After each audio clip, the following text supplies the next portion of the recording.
Hello বন্ধুরা, তোমাদের জন্য নিয়ে আসছি আজকে করলা আলুর সবজি। আর রান্না হবে কাতলা মাছের মাথা দিয়ে। তো প্রথমে কাতলা মাছটা ভেজে দিলাম, তারপরে তেল গরম হওয়ার সঙ্গে সঙ্গে দিয়ে দিলাম জিরে ফোড়ন, দেওয়ার সঙ্গে সঙ্গে দিয়ে দিলাম আলুটা আমি ভালো করে কষিয়ে নেব, একদম লাল লাল ঝাল ঝাল করে।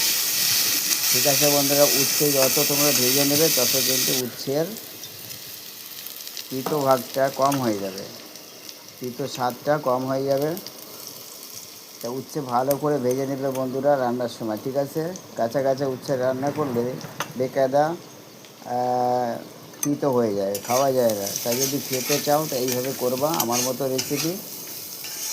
ভালো করে ভাজার পরে দেখতে পেলে তো বন্ধু, তারপরে আমি দিয়ে দিলাম হলুদ, লবণ স্বাদ অনুসার, কাঁচা লঙ্কা দিলাম 4-5টা ফেড়ে।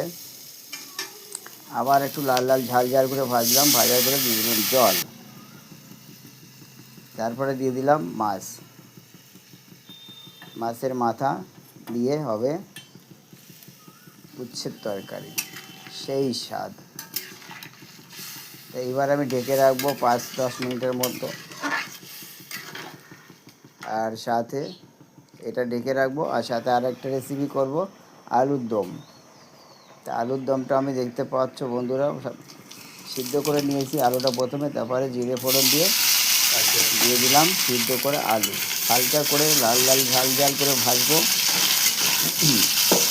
ভাজার পরে ভাজার সঙ্গে সঙ্গে আমি দিয়ে দিচ্ছি স্বাদ অনুসার লবণ আর হলুদ। কিন্তু তার আগে পেঁয়াজ দিতে ভুলে গেছিলাম, পেঁয়াজটা দিয়ে দিলাম। অসুবিধে নেই, নো টেনশন, চাপ নেওয়া যাবে না বেশি, কোনো চাপ নেই। আগে দেওয়া যায়, পরেও দেওয়া যায়, কোনো চাপ নেবে না। ঠিক আছে, এবার দিয়ে দিচ্ছি আমি লবণটা একটু পরে দেবো।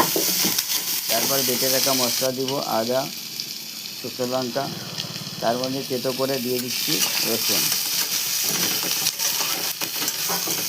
আদা আর শুকনো লঙ্কা পেস্ট আছে করা, জিরে আদা শুকনো লঙ্কা। এই দেখো বন্ধুরা, দিয়ে দিলাম একটু হলুদ, একটু জিরে গুঁড়ো, আর পেস্ট করে রাখা মশলা দিয়ে দিলাম হালকা করে। গরমের সময় বেশি মশলা খাওয়া যাবে না। আর তারপরে আলুর দম একটু মশলা না হলে ভালো লাগে না, তবু কম কম করে দেওয়ার চেষ্টা করি। এদিকে উচ্ছে বাবু রেডি, খুব সুন্দর হবে আজকে গরম গরম ভাতের সময়। গরমের সময় তো উচ্ছে তিতো এই সমস্ত ডাল টক খাওয়া ভালো। তা যাই হোক বন্ধুরা, দুটো রেসিপি কেমন হয়েছে তোমরা কিন্তু অবশ্যই আমাকে জানাবে কমেন্টে। ভালো লাগলে লাইক শেয়ার কমেন্ট অবশ্যই করে দিও। তবে ভালো থেকে সুস্থ থাকো, সেই স্বাদ।